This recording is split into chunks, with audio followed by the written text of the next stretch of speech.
Well, he's a cutie pie. I might put him in Potomac. Okay, yes. Yeah, he can come right on to Potomac.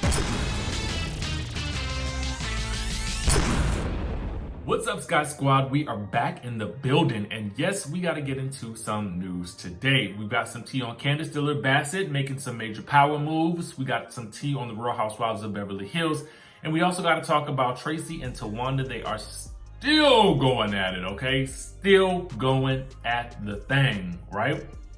So before we get into that, make sure you guys subscribe to the channel, join the texting community so I can send you a text message as soon as a new video is about to drop. And with that, let's go ahead and stage dive into what we got to talk about today.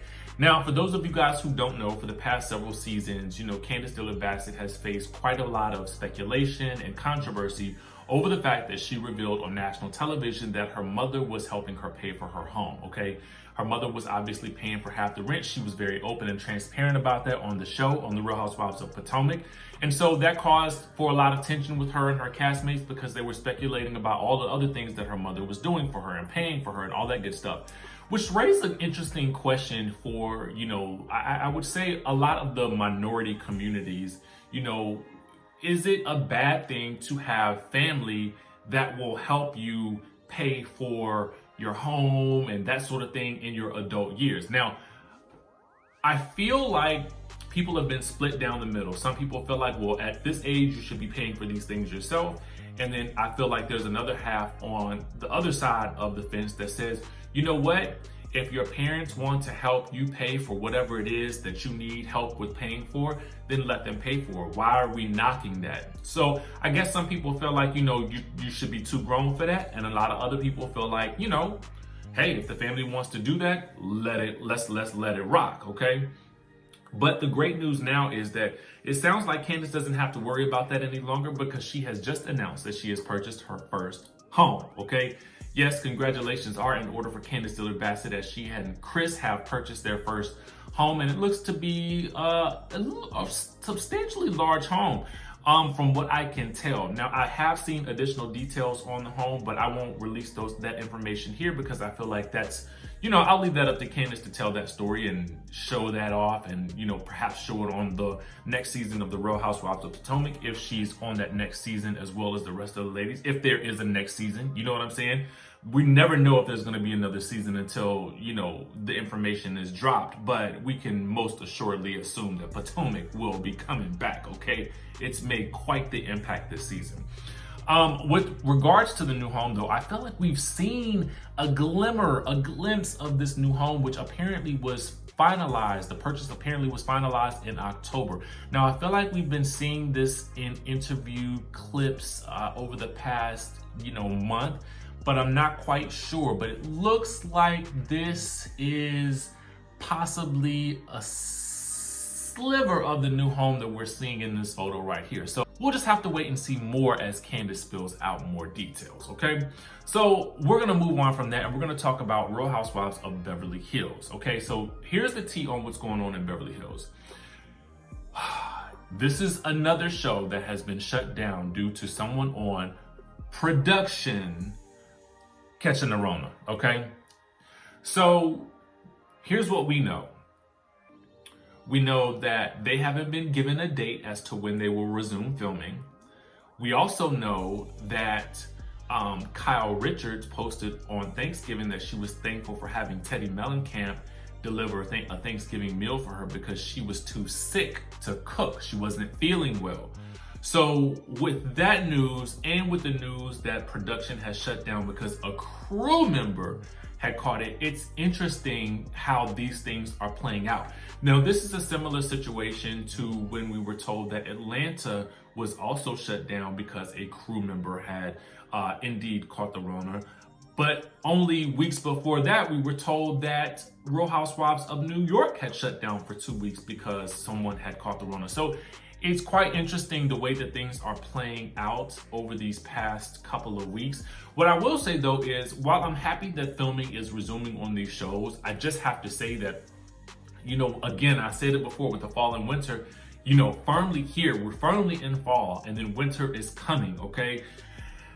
It's about to get crazy, okay? It's really, really about to get crazy. But what I will say Kudos to Bravo for shutting things down when the need arose and for putting the safety of the cast and crew first, okay? But I want to know what you guys think.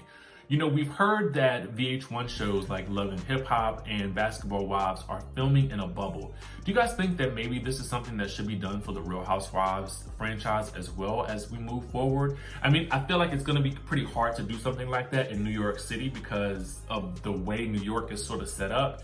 And even in Beverly Hills, I feel like that could be a challenge as well. But let me know what you guys think about this down in the comment section below. What do you think should be done, and are these shows really in trouble? The next thing that I want to talk about is Tawanda and Tracy are still going at it. Now, you guys know everything that's been going on with them. You know, we saw the last couple of episodes of the Braxton family values. We've seen Tracy talk about her opinions of Tawanda and Sean, and you know how he films things. It was wild.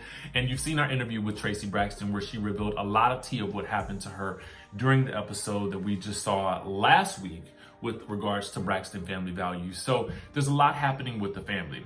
Well, now Tawanda is taking her turn to speak out, and we've got this information from Urban Bell Mag, but it was also from an interview, a podcast interview with Sherry Nicole from Just a Thought podcast. So Tawanda says this: Tracy's still in an unsettling space to me, in my opinion. I think there's a lot of things that definitely need to be discussed, and until she's ready to talk about the root of her issues, we can't move forward, but I will accept her where she is though. So that sounds at least somewhat promising.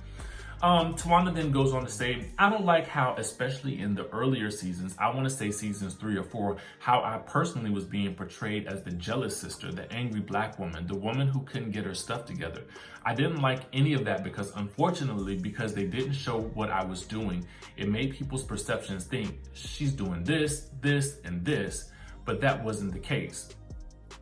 She says, and they didn't show the fact that I was the only sister who supported everybody in the family who would hop on a plane if there was an issue or concern.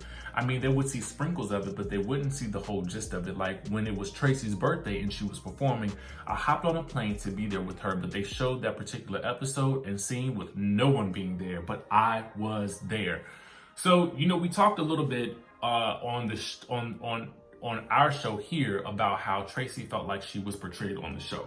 Then we also hear this from Tawanda, and it's clear to me that there are character archetypes being sort of written into the narrative on how the Braxton family sort of plays out. What I mean by that is that it seems as though each sister has a character type that they're continuously wanting to portray, or at least the production is wanting them to portray or wanting us to see on the show.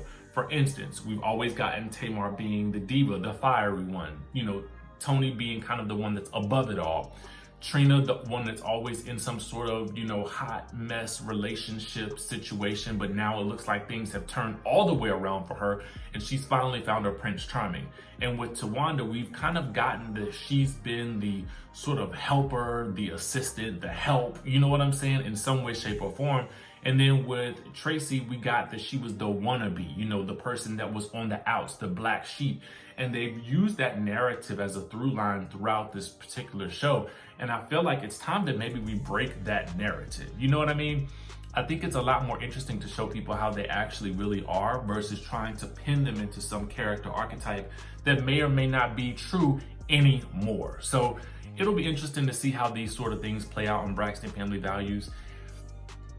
Based on the things that I've heard and I've seen and just the chat that we had with Tracy, I kind of feel like, you know, the sisters, I don't know if the show is a good thing for them. I know that it's a great paycheck probably, but ultimately in terms of fixing their relationship, I just feel like it's going to continue on this path for some time if they continue to stay on the show, mostly because I feel like the way that production works, and I'm not blaming this all on production, I just kind of feel like it's just a situation where they're not going to be able to get this right until they have some private conversations and do some private healing. And that's just my personal opinion.